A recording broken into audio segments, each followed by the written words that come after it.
The episode starts off with Daryl being fired from the army. At first, he believes it's just from his position as assistant to the 4 Demon Kings, but that wasn't the case. He is mocked by the kings as being slow to figure it out. One of the 4 remains silent with their eyes closed. His own adoptive brother calls him trash among demons.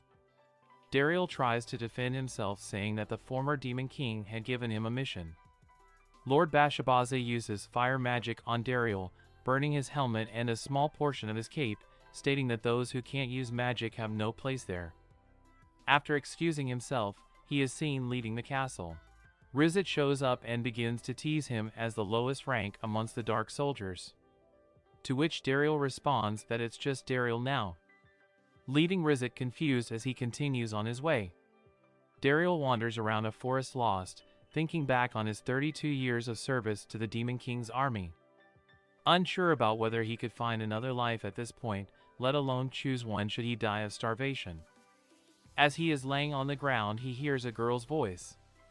She suddenly appears, having jumped from the area below, being chased by a large monkey-like monster. He protects the girl from the monster's attack, telling her to get away. After the monster backs away, Daryl attempts to attack but is hit by fatigue due to hunger, which allows the monster to get a strike on him first. Having been sent back by the blow, Daryl finds a human weapon among the scattered belongings of the girl. Even though it's a shame to a Dark Soldier to rely on human weapons, he picks up the blade. As he tries to figure out how he is supposed to use it, the monkey charges at him.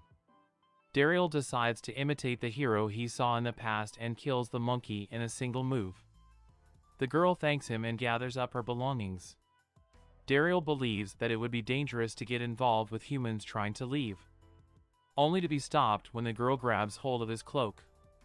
She invites him to her village so she can thank him properly. When she mentions a meal, Daryl's stomach growls and is dragged back to her village. Having arrived at the village, he is introduced to the girl's parents, Envel and Erica. The girl introduces herself as Marika, to which he gives his name as well. Daryl finds himself to be in the middle of enemy territory and believes he'd be killed if they learn he's a demon. He is then asked about why he was in the forest.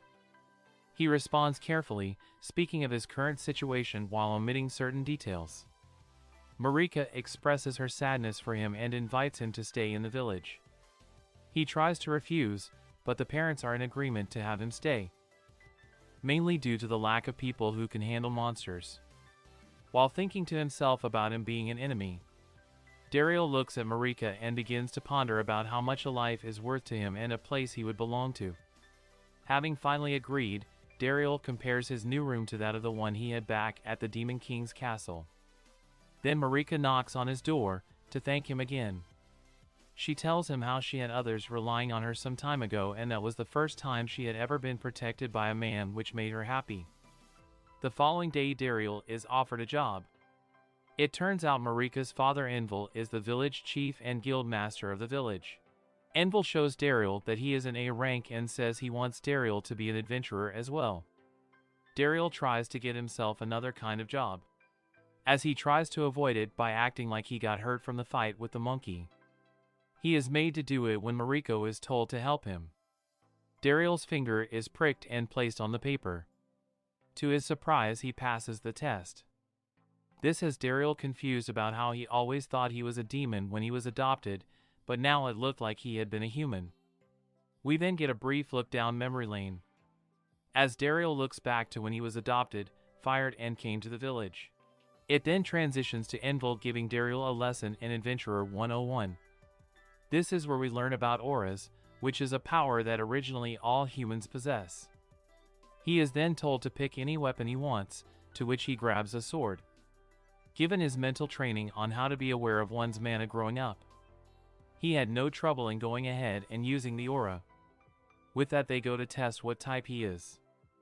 There are 4 types of auras: slash, sting, hit and block.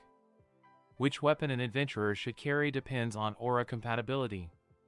In order to find his typing, they have him try out slash. Daryl only needed to cut the log halfway for it to be his strongest typing.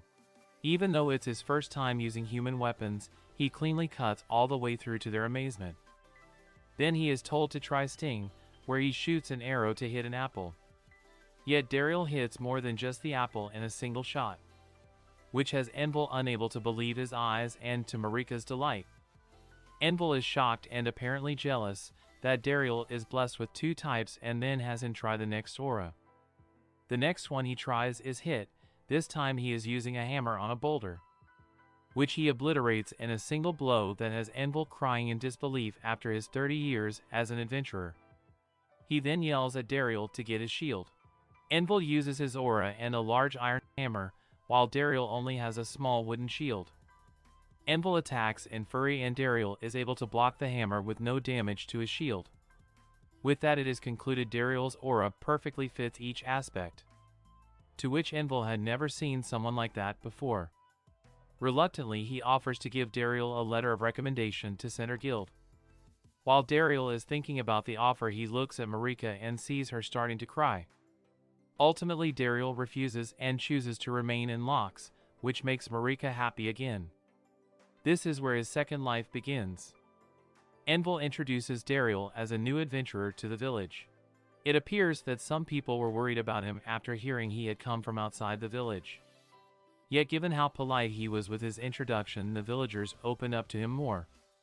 Although one person wasn't all that thrilled about the newcomer, calling him an old-timer.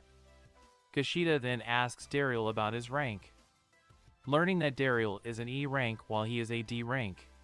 For Dariel's first quest, when shown the picture of the quest target, Dariel and Marika recognize it as the one he had defeated while saving her, shocking her father. With the confirmation on the quest monster that Dariel killed, it irritates Kushida as it was supposed to be his prey. Before leaving, he takes another quest for a monster ant, while mocking Daniel doing herb quests. Before Dariel can head out as well, Envel stops him so that he can upgrade his rank. Marika shows up to go with him to find herbs, as a means to show him around as he is still new to the area. Daniel questions the reason people hire adventurers is because the forest is dangerous. Marika explains that villagers can go into the forest as well. They ask adventurers to go into the depths of the forest or dangerous areas, as well as when they are too lazy to do it themselves. They reach a cliffside and Marika begins to climb up. She mentions that she wanted to be an adventurer as well to help the village, which was why she was in the forest that day. An old lady was catching a cold, but Kushida didn't want to pick any herbs for them. Reaching the top of the cliff, Marika leads him to an area that has lots of herbs growing. She has no trouble gathering the herbs, while Dariel on the other hand is much slower. Marika tells him that the one he grabbed wasn't the right herb and that he would only need to take a single leaf from each of them so they can be harvested again later. She then goes on to look for some blood-staunch leaves. As she finds them, she notices deer tracks. Marika suggests hunting it for dinner. Dariel then asks if she could have handled this herself.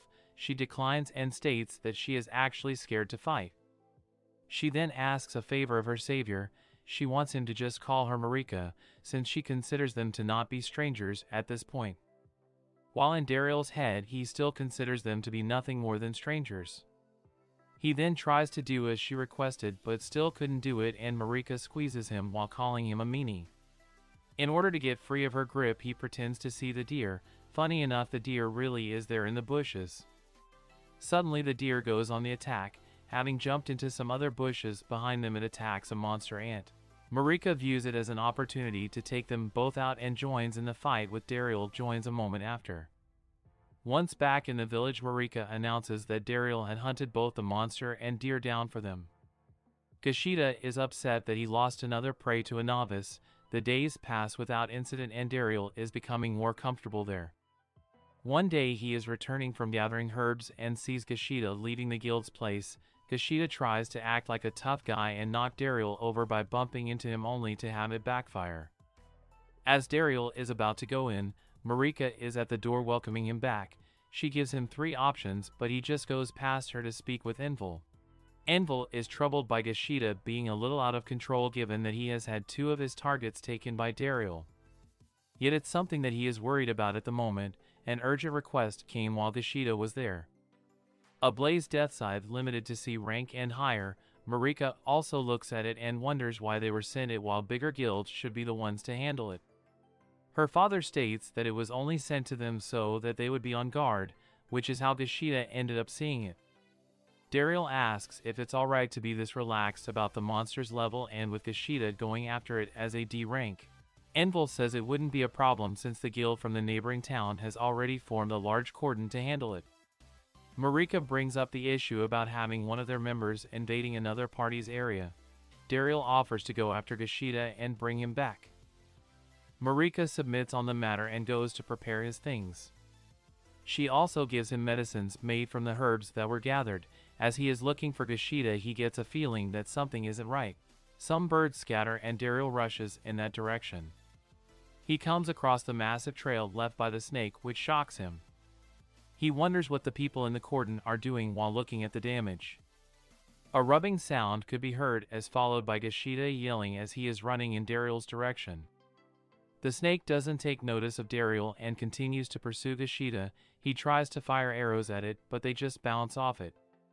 As Gashida is about to be eaten, Dariel jumps in, slashing one of the snake's eyes. Dariel blocks the snake's tail as it is swung at them. After successfully blocking the attack, Dariel's blade shatters. He then thinks about his options as the snake is making its attack. As he catches the broken point of his blade, Dariel determines that both hit and sting are the right option to use. Using his aura, he throws the piece into the snake's mouth, killing it. Gashida was injured by the snake, so Dariel treats his injuries. They talk a bit while Dariel tends the wound. Gashida asks how he knows so much about it, to which he responds that he had studied while doing the herb quests. After Dariel finishes talking, Gashida bursts out crying. The following day, Gashida shows up with a crutch and greets Dariel as Big Brother. He even uses the very words that Dariel said to him as though they were his own. Marika stays in between them, not wanting Gashida to get any closer. The two continue to bicker while Dariel thinks to himself and wonders how the Demon King's army is doing. Meanwhile, back at the Demon King's castle, Zebiance is being berated by Bashabaza for her retreating from a battle with the heroes' party. She says it's due to not being properly informed about the new members to the heroes group. Bashabaza then asks how she was not able to get such information, to which she lays all the blame on the newly appointed assistant that took Dariel's place, resulting in them being the fourth or fifth one to be fired from the position. Doroi asks if it wouldn't be better to just bring him back. Bashabaza asks what she is trying to say. She states that she's referring to their first assistant Dariel. She begins to praise his work ethics and how he had looked out for their health. She thinks to herself about how he would aid her without others around noticing. Doroi speaks out once again, stating that after losing him and she's come to realize they need his strength. All this just enrages Bashabaza, saying to never speak that name again and that he would never allow for him to return. We are then taken back to Dariel eating with the others, as Gashida and Marika continue to bicker over Dariel's attention, as Marika's parents enjoy watching the lively interactions. Dariel continues to think to himself how the village has become like a new home for him, while also hoping that the Demon Kings are doing well. Gashida pestering Dariel. Apparently he has been taking on herb quests with Dariel lately. Returning home, Dariel is body slammed by Marika as he enters. Dariel talks with Envil about why there are so many empty houses. Envil calls Marika to get them a map, but she doesn't respond. She is still upset about hurting Dariel. Dariel goes over to cheer her back up. She then brings them the map as requested. Envil proceeds to tell Dariel the history of the village. It was a stop before reaching the Mithril mines. Humans and demons fought over the mines, and for a time it was in the possession of it, while Envil was a kid and the village was still thriving. The mine was taken over by the demons and the village began to slowly die out. Envil believes that the village will slowly fade away and be forgotten after a few years. After hearing about the village's history, Dariel goes to visit his old workplace. He finds that the place is lacking in security. Having gone into the mines, he meets the knockers who work for him. They are happy to see Dariel again and line up to get pats. They tell him about how bad it had gotten for them when Dariel was replaced. Apparently Bashabaza had requested 4 times the amount that they could gather. While they are talking, they hear new soldiers coming. The new guy in charge threatens the knockers and one of them fights back. They start rebelling and the guy orders the soldiers to kill the knockers as traitors. As one is casting a spell, Dariel disrupts the chant before it is completed, using the dust stirred by the disrupted spell. Dariel saves the knockers that were too close to the soldiers and hit his face. Dariel tells them to withdraw or face him. He doesn't want to hurt them if he can help it. The knockers try to fight as well, but instead of a spell the soldier kicks them instead. This leads Dariel to think that he can reason with them. The one in charge fires magic at Dariel and threatens the soldiers as they cast spells to fight him. Dariel targets them in order from which spell takes less time than the other to finish. This shocks the one in charge and has him question if the enemy has memorized the chants. Once he is pinned down with a blade to his neck, the guy says that he is a non-combatant, which gives Dariel pause as they speak. Apparently he had met Bashabaza at a ball and was liked by him, so he had left him in charge of the mine. Dariel tells him to turn in his resignation and that the mine is so scary that he doesn't want to go back. The guy agrees and runs away, leading the soldiers behind. The knockers say that they will follow Dariel, so he has to think about what to do next. Having returned home, Dariel tells Envel that he had reclaimed the mine. Dariel tells him he would like to protect the knockers. Envel ends up agreeing and says that the matter concerns all of the humans. He'll send a message to the main guild and they will work on what to do next. Afterwards, more people started to move in and the knockers worked as guides for the mines. Envel and Dariel talk about the village. Then Marika calls out to Dariel, inviting him to have lunch together as she carries a large lunch bag. She ends up tripping and bodying, slamming Dariel again when he calls her Marika. Bashabaza is working in his room when Zebians enters. As they talk, Bashabaza goes into explaining about the bomb he was working on. Apparently, it takes a lot of mithril to make. Zebians proceeds to tell him that the mine was now in human hands. He was even told that the Demon King himself filed a complaint about it. Bashabaza then appears before the Demon King. He is called stupid and that the mithril accessories were just a pretext to get him to stop building the bomb. He is then made to apologize for his mistake. The king proceeds to bring up Dariel, saying that Granverza was able to serve the army well was due to keeping soldiers like Dariel close. Once Bashabaza had left, he threw a tantrum at the fact that Dariel's name was mentioned. Back at the village, Marika is trying to ask Dariel to marry her when a fight begins. Kashida had gotten into an argument with some other adventurers. Thipiton takes a superiority attitude as a higher rank. Dariel ends up picking a fight with them by bringing up how the Death Side had ended up near the village, stating that Kashida was the one who found it. Kashida then brings up that Dariel was the one who beat it. Later, at the feast, Kashida drunkenly tells Marika how Thipiton was mocking Dariel. This made Marika take out her blade and threaten to end him. As Dariel struggles to keep her from going to do so, she has a slip of the tongue calling him her husband, then runs off embarrassed. Kashida then proceeded to drunkenly state that no one was going to marry Dariel but him. Dariel is asked to mediate between the official and the knockers. After asking the knockers to listen to what Best Fred had to say, he had nothing more to do. After exiting the mine, Dariel runs into Thipiton and his party. They talk for a bit until some demons use magic to speak loudly in attempts to have the knockers hear them. Dariel swiftly goes to check it out and is reunited with Rizit. They talk for a bit and Dariel reveals that he is actually human. After talking for a bit longer, Rizit tries to get Dariel to come back. Even though Dariel refuses, Rizit attempts to make him. Dariel proposes to let the demons purchase the mithril. Best Fred is slightly confused but listens to what Dariel has to say, given that the humans get to monopolize the mines this time. They can set the price of the mithril they sell to the demons. Rizit states that the demons have no issue with using money to get the mithril, as fighting over it would yield to nothing beneficial for both sides. Thipiton is opposed to the idea and tries to attack Rizit. Dariel stops him, saying that blood would not be spilled over the mine again. Best Fred reprimands Thipiton and continues to negotiate with Rizit. Later, Rizit and Dariel are talking together, both agreeing that it would be ideal if the two races didn't fight anymore. After the credits, Dariel is tasked by Best Fred to restore the mithril workshop. Having arrived, he runs into Thipiton again. Best Fred asks Dariel to reopen the mithril foundry. However, Phipoten has already claimed the foundry for Campbell City Guild.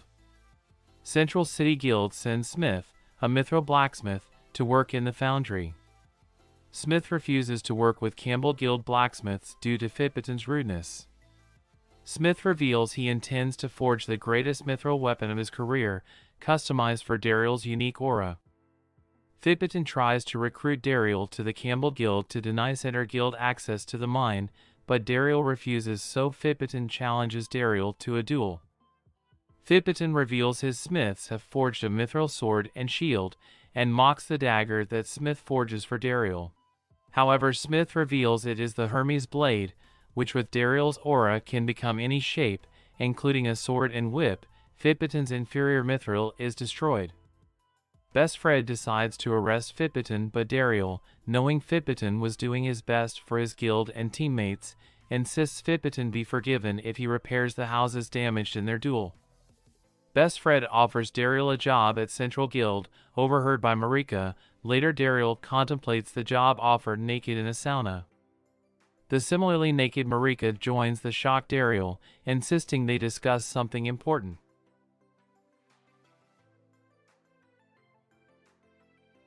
Marika tells Dariel she will support his taking the Center Guild job.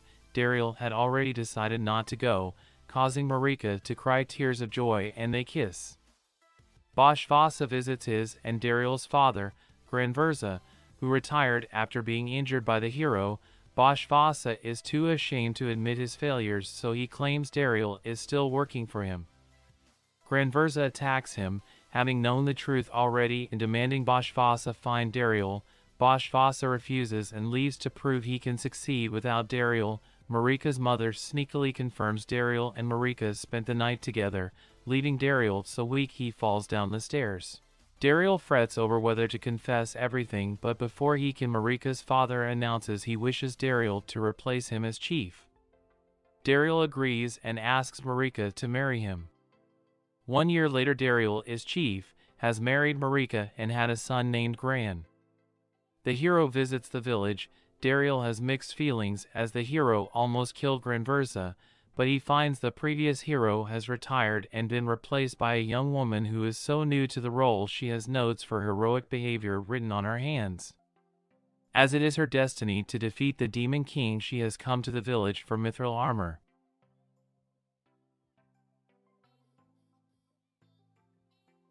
The hero Rady and her subordinates Satom and Sesha are entranced by the mithril weaponry. Rady announces she is seeking a third subordinate and is accepting challengers. Kushida comes close to winning, but Dariel is forced to save his life when Rady almost kills Kushida by accident. Rady duels and is defeated by Dariel, but is confused when he rejects her invitation to join her party. Dariel recalls Lady Droys, one of the Demon King's generals who valued peace above everything, and is determined not to help Rady defeat the Demon King. Rady begins stalking Dariel and slowly realizes Dariel values life over war. She begs him to join her once more, but Dariel refuses, revealing the demon army only exists to protect the Demon King from the hero and has never once started a war with humans, as it was always the hero who attacked first. Rady relents and asks Dariel to be her mentor. Dariel agrees, hoping to steer Rady away from war altogether. Droys is despondent. Dariel is still missing as Bosch Vasa has not attempted to manage the army in months. Meanwhile, Rizet visits Dariel but is followed by General Zebiance, who finally locates Dariel.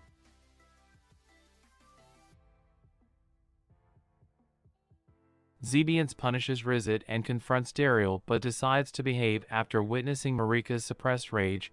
Zebiance decides to take over responsibility of the mithril contract from Rizet, but Dariel refuses to work with her. Zebiance challenges Dariel to a duel but loses comically fast.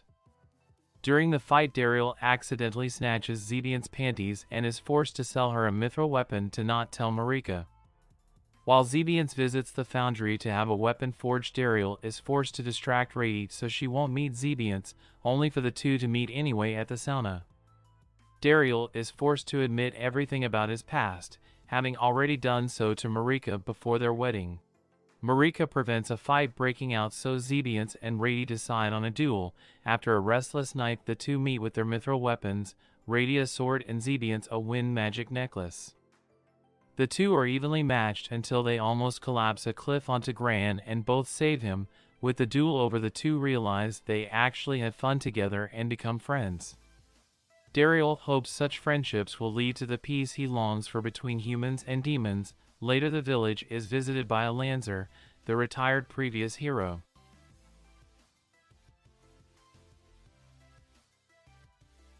Far from the bloodthirsty warrior, Dariel remembers Alanzar appears as a kindly old man. Alanzar plans to resume Rady's training, but learning Dariel has also been training Rady, he asks to spar with him. Dariel unhappily agrees, but Zebiance accidentally uses demon magic, exposing herself, and Alanzar tries to kill her. Dariel is forced to save Zebiance, informing Alanzar peaceful demons are welcome in his village. Sensing Dariel's strength, Alanzar offers to have Dariel replace Rady as the hero. Dariel refuses, so Alanzar injures him, demanding to know why Dariel wants peace with demons. Dariel reveals he was raised by demons. Granverza meets the demon lord and begs him to fire Bashfurza, who has not left his room in over a year. The demon lord is unhappy. Granverza blatantly prefers the human Dariel over Bashfurza, but he gives Granverza Dariel's location, having known it all along. Granverza recalls 33 years ago the water demon Bezetin was slain by Alanzar, but he left Granverza the perfect weapon to one day kill Alanzar, the baby Dariel. Alanzar abruptly reveals Dariel must be his long-lost son, kidnapped by Bezetin as a baby. Before Dariel can react to this revelation, Granverza arrives.